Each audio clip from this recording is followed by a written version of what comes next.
Good evening once again. Why you all feeling like so uptight? Huh? And then you feel like you're so far. Can you come closer so I feel like I'm not talking to a hall? Please, I beg you, please move closer for the guys who are at the back. I'll appreciate it.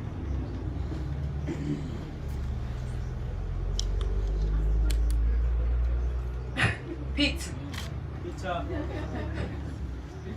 Peter Alex Mochabo, yeah. You want me to come and pick you?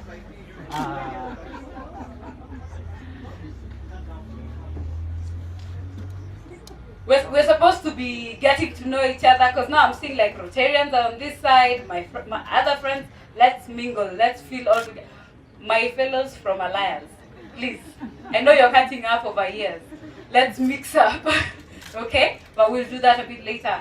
I want to say thank you for everyone who showed up today. It means a lot to me. I can't put words that can say how grateful and thankful that I am that you guys have come. And Daddy, thank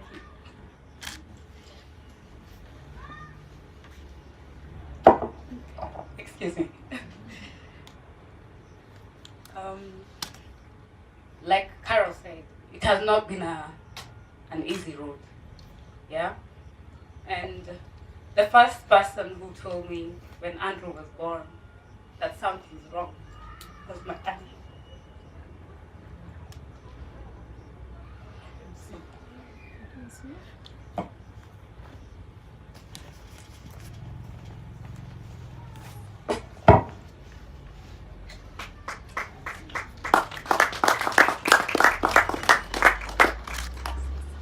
She can do it. She can do it. Yeah? I think most of you might be feeling so sad for her. But let me tell you something about autism. Autism, the children are usually very bright. And while they are autistic, it means that the brain is working twice or 3 times more than the normal human brain. That is something that has been scientifically proven, that when these children are given a vocation, they turn out to be very, very good at whatever they are doing. So they turn out to be more detailed, but it is a process that hurts the normal human being. Because the normal human being thinks that they are the very first people to do things. But I'm telling you, most of the discoveries that we've had in science have been by autistic people. And these autistic people, as they said, every day is a different day. Every day they are making a new discovery about themselves. And every day they are inventing something. And that's because their brain is working twice or 3 times the human brain. And then in our society, we might think that they are retarded people. But I'm telling you, they are super clever people. You will find that autistic babies are born from parents who are so meticulous, parents who are so bright. You'll find many of the people who have autistic babies, they have a high career. They are, intelligent, highly intelligent, and that's why their children become autistic. As a medical person, I'm not surprised that Sylvia has 2 of them. It just means that Sylvia has a big brain here. And that big brain is what is making her children become autistic. And I think I came here early and I went around and I saw what they are doing in this school. And I'm really impressed because when you start training them early, then they become, very good in society. But why they can't stay still is because their brain is in a hurry to do something else. Mentally, they are very, very bright. So I'll give over to Sylvia now. Thank you, Dr.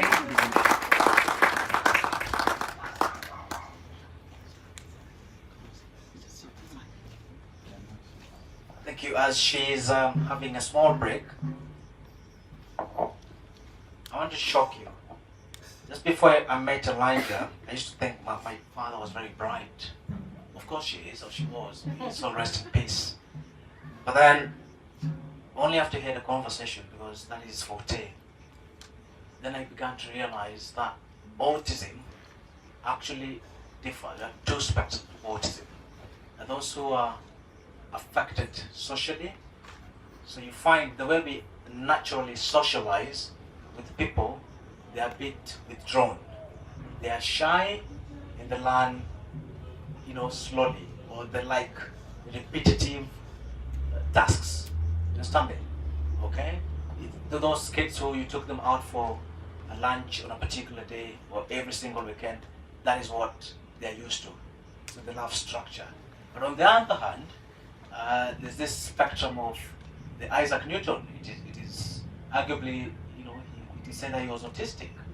Even Bill Gates, we all know him. He is autistic. Now, why I said my father is because he had photographic memory.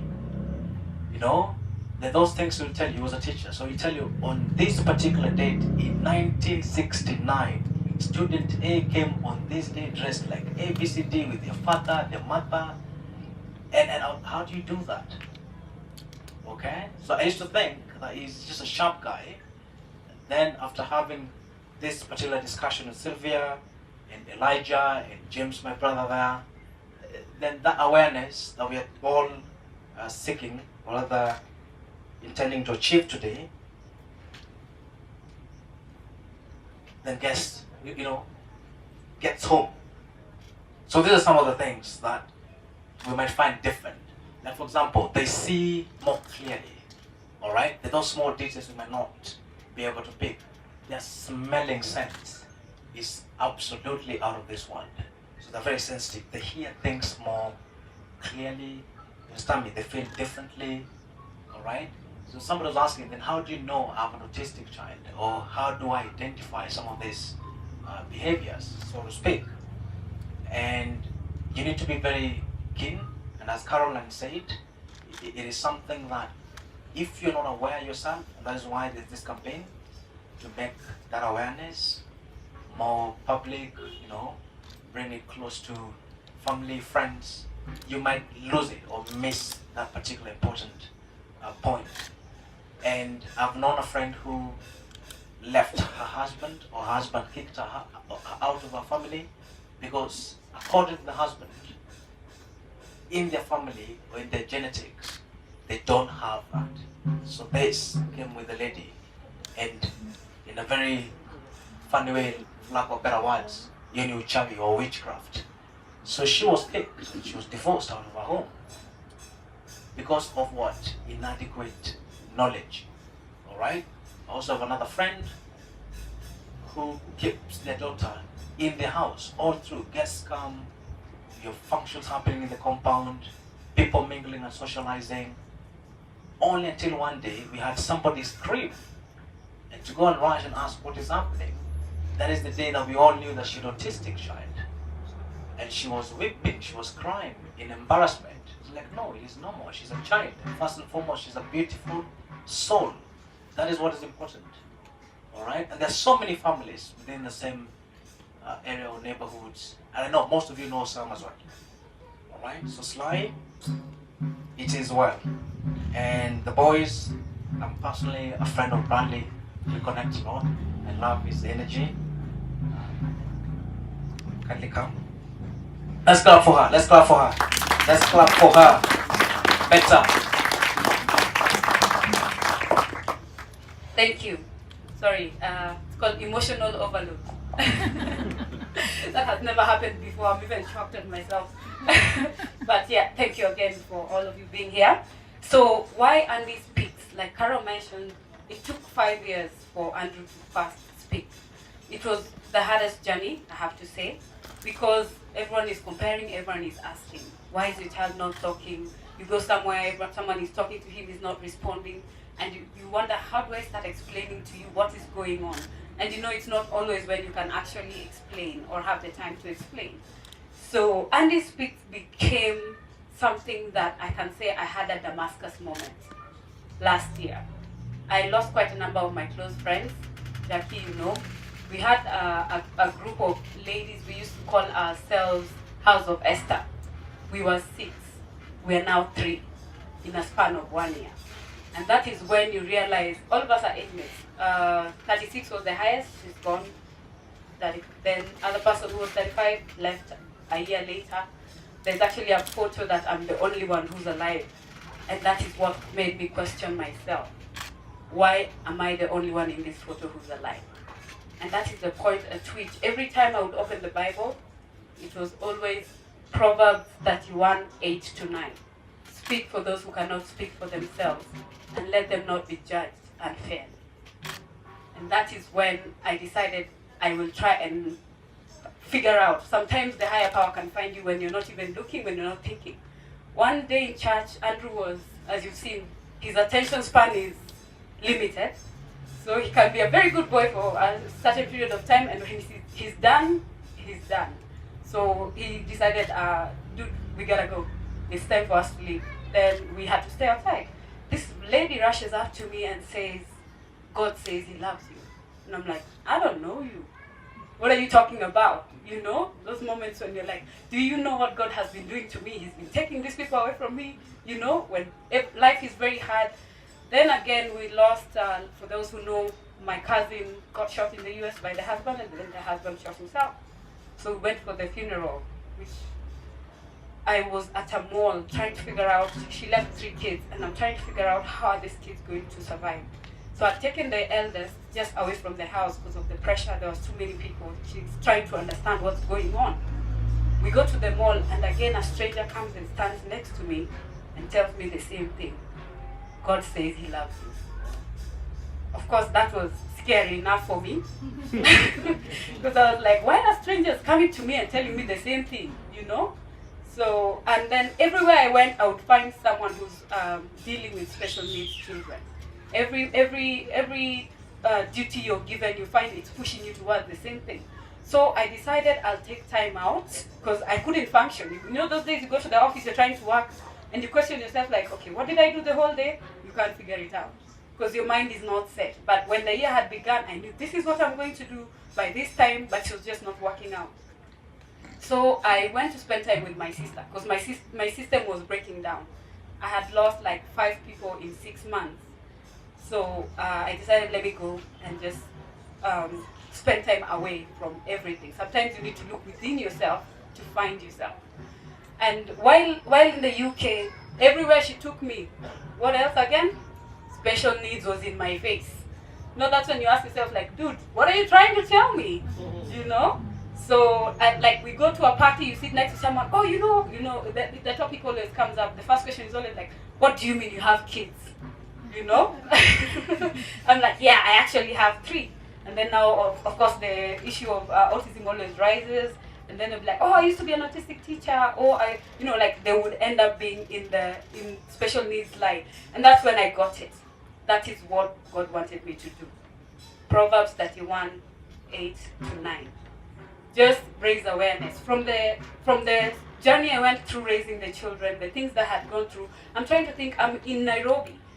These other people, like, if you're in Mochabo, what do they go through? How much information do they have?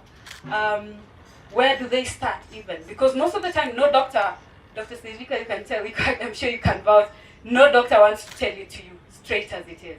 You'll always be sent to this one, go to that one, until the right person tells you, go for evaluation. So that is the push that I had until I decided I'm going to do this, no matter what. Then through Rotary, I got to serve in Sunshine Rally. You all know how passionate I am about that. And now all that just aligned, and I decided, you know what? If Andrew did not speak, all the things he used to go through, he would fall sick. I have no idea what's going on with this child. He can't say it's hurting here or there.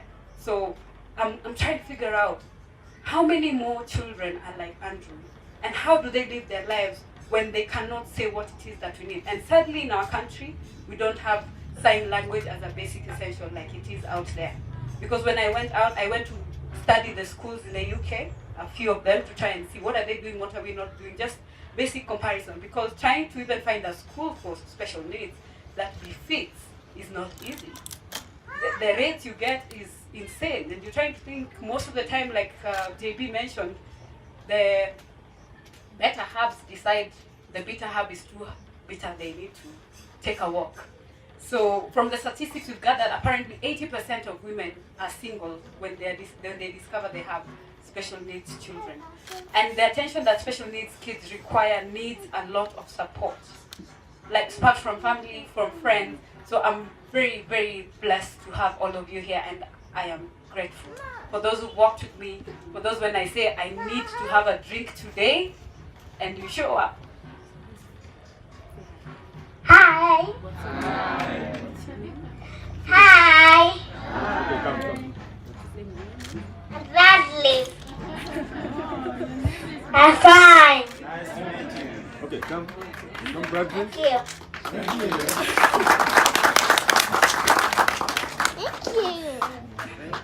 Okay, so at least he knows now his name is Bradley and he's fine. Thank you. So Bradley has something we call ADHD. Let's do some class. ADHD is one on the spectrum, autistic spectrum, whereby you have, it's called, thank you, attention deficiency hyperactive disorder. So like sitting still, but we're working on it. Like he's done great so far. Andrew has convulsive disorder. What happens when you get a convulsion? Actually, you lose a lot of your brain cells. So when he was younger, every time he had a convulsion, we know 3 months of life are gone. You now wait until when it comes back. If he was walking, it's gone. We go back to zero. You start again. Speaking, he had actually, before he got a full blast, he had started saying mom and all that. Like it was the baby mimic. But then it was gone until 4 years later. So, and Andy speaks, there are 3 things I want to focus on. I want to start with Kenya and move from Kenya, and I will let it be Africa. We don't have data on special needs. All of you know that I'm an artist, so I'll take you step by step to explain why the butterfly. Because I believe, as I have seen, my child was almost vegetative, but because of the process and the time we put in, you can see he started talking. You can see he understands what's going on, and he can see it, and we discover talent, and we're trying to nurture the talent. So it's a process, like a butterfly. It's a maggot, then it develops, and the metamorphosis, then it becomes a beautiful butterfly. But if we do not nurture our children, they'll remain maggots forever. If we do not let them grow and prosper and then become this beautiful human being living the fullness of their life. So the upper section represents, it's black in the background because of Africa. The upper section represents Kenya. You can see green, red. And then this is for autism on the spectrum. The other one is white. That is for disabilities that are not visible. And then we have yellow. Yellow is for green is for Down syndrome. We have orange and purple, which is for ADHD. So those are the main, and green is what? DS, yeah? Yeah, Down syndrome and cerebral palsy.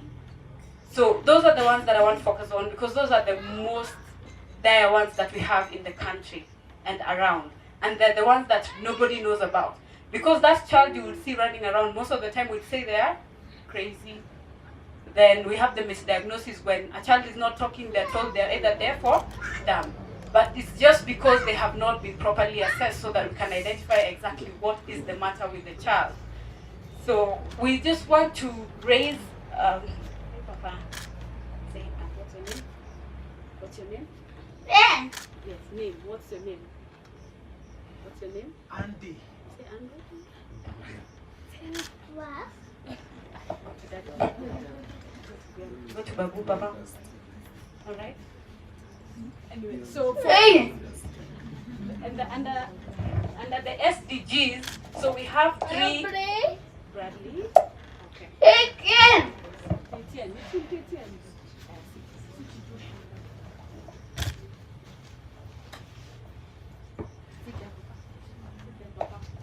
Okay, so like seems to be determined to do what mommy is doing. Then, autistic children, like, what they see is what they do. They mimic a lot. Bradley is there. Go give Bradley a high five. They love each other like immensely. They're like inseparable. And like you see, he has a stick. That's the first thing. There's something in autism that is called steaming.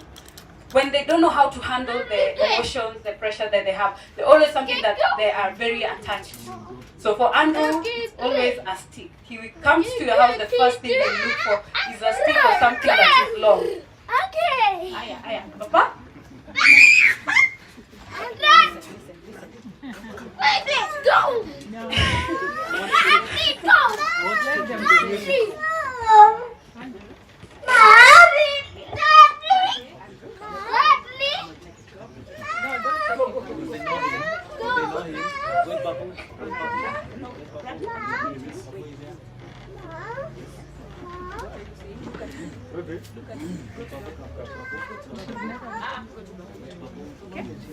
I'm coming. Come we go play. Play. Yeah, come we go play. Welcome to my life in 4D. But you know, every child is like that. Yes. So, where was I? So I'm trying to look at 3 areas. There is education, there is health, then there is information. The tagline is why we are using the hashtag I am Andy. It's because we want to shorten it. Let it be the hashtag when you want to talk about differently abled neurodevelopmental disability persons. Which means, for one, it is awareness, the A. Then education, we have inclusion, and then we have rallying. If on your chairs, you will have a small yellow. Yeah? Okay. That is your reminder of what I am Andy stands for. Alright? Does it make sense now? Yes. Can you see the Andy in it? Yes. Okay, so I wanted it to just be a small puzzle. So that is what I am Andy stands for. So it is I am Andy for SNP. SNP is special needs persons. So we want to reduce the inequality when it comes to education, when it comes to medical care. Trust you me, medical care is the hardest thing that we always have. In one day, Andrew requires a minimum of 500 shillings on medication only. And apart from medication, you need to have occupational therapy, you need to have speech therapy so that he can be able to speak. And I've been favored that he does not need physiotherapy. There are those parents whose children are on the extreme side of the spectrum that require all the 3. And these are not services that are readily available. One session is normally around 4,500. I had where is Godfrey? Is that right? Yes, Godfrey is an assessor. So he's the one who tells us your child is autistic and on what level. If I say something that is wrong, please correct me. I'm still learning. Okay? So the quality education. Our children don't need just books. Theirs is much more than books. Apart from the book, even if you give them a book, lock them in a classroom for 20 hours, you'll be wasting your time. Because their structure is different. One of the hardest things that I went through this year, like Carol said, accepting that Bradley is on the spectrum has been the hardest. Earlier this year, when you're called in class, first you look at the class, all the kids are like babies, you know? Then you're looking at your child is like a giant. And then you have to accept that that's the level of which he can stay in class. So you're given 2 options. I remember the first time I took him, they're like, yeah, we can handle. Then later you're told, woman, you need to give us a 9 to stay in class. And I'm wondering, am I not paying fees? And did you say you can handle it? But that's the problem and that's the challenges that you have. So there is different schools that cannot handle it, and we try and have to take them to a special needs school where they have to learn through the way they understand it. All right? So we are trying to have a government at least have the inclusion of special needs persons in the classroom in a way that they will be also integrated after a certain point, that they're correctly integrated to the mainstreaming of the classes for those who can actually be mainstreamed. The other SDG I'll be looking at is health and well-being, which involves, apart from the medication, there is the parent actually being involved.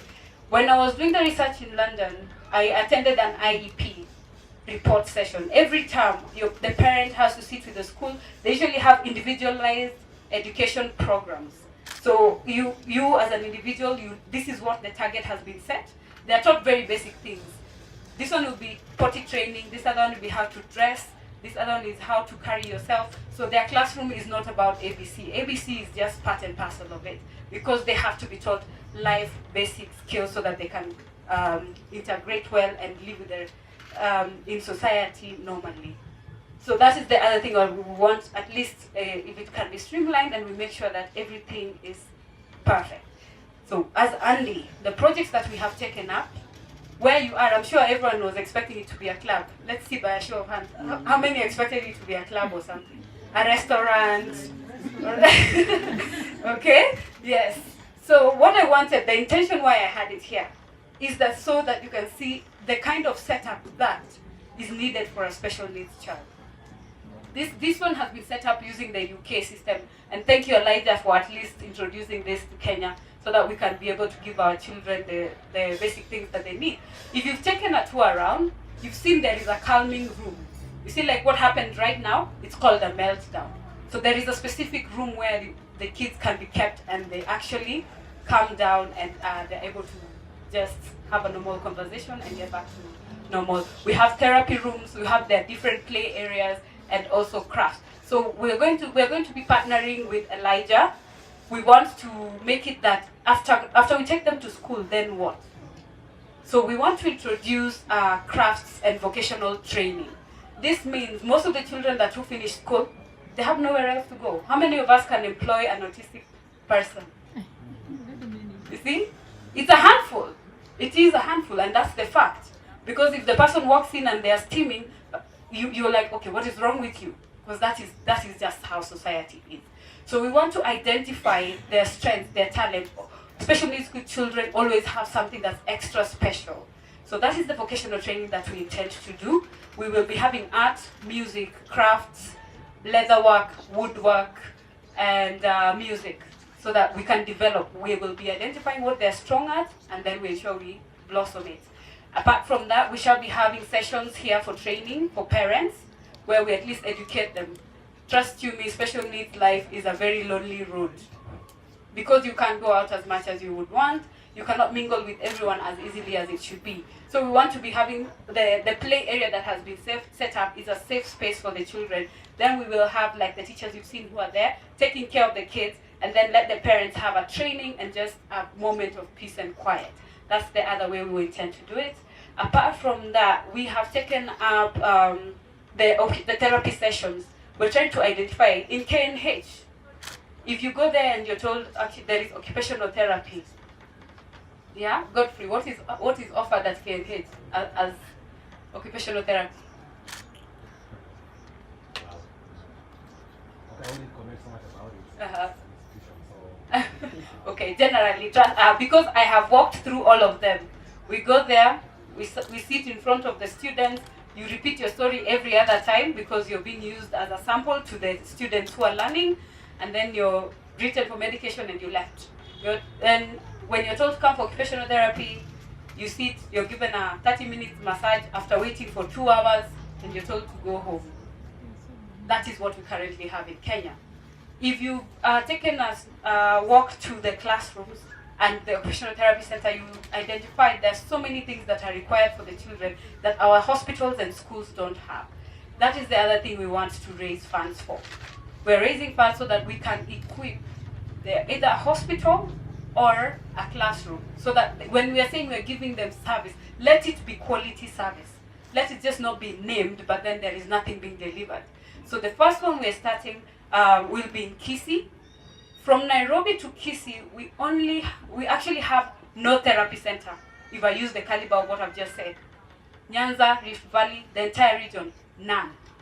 So we want to set up the first one.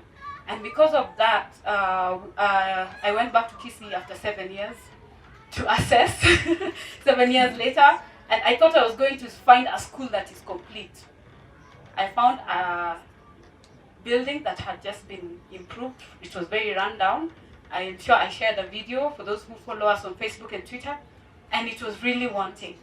Because you can imagine an autistic child, all of the children in that, only 2 of them are speaking. The rest are nonverbal. They're using pit latrines. The doors don't have locks. I wish it was working. I'd show you the photos of how the school looks like. Eunice can attest, she took me down to Kissy.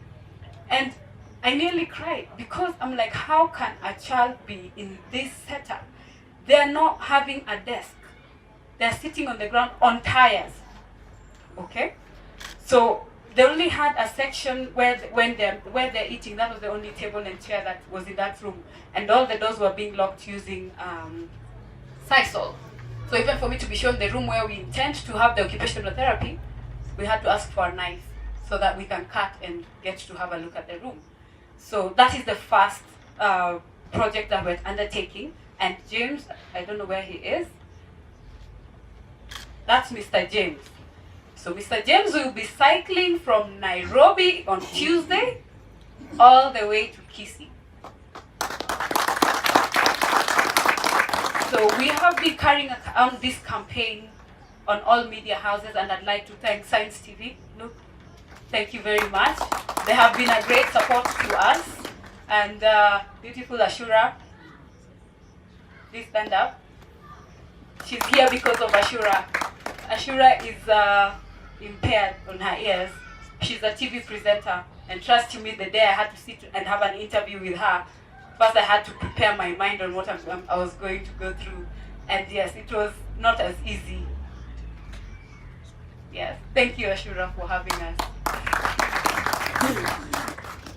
All right, so that information dissemination, NTV has also been a partner, and for the cycle, we have Royal Media, all radio stations. Trust me, we've been running around looking for all languages, special needs people, so that we can ensure that everyone gets to hear it. So I'd invite James to tell us something about the cycle event as our first project, and then Elijah, he can enlighten us about the partnership that we're about to venture, so at least you understand when we're saying we'd like to make change, how we want to do it, and actual examples, and how we'll walk the journey. And we'd love for you to walk with us.